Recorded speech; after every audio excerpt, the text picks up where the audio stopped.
নতুন দোকান করলে তুমি তার কাছে ফড়ি নিবে না বস্তির মধ্যে তো চলবে। আর মুদিখানা দোকানে না বেশি লাভ নেই, হিউজ সেল হলে তবে লাভ। মুদিখানা বলতে কি সব কিছু দেখছি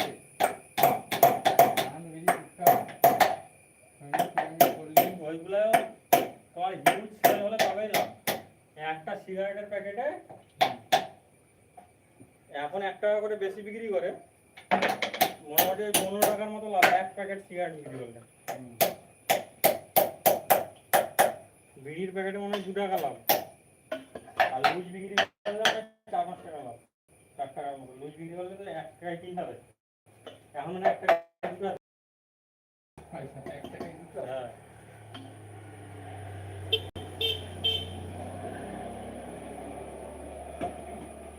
এই তো এখানে যে দাদারা প্যাকেট কিনে 10 টাকা করে, কটা থাকে?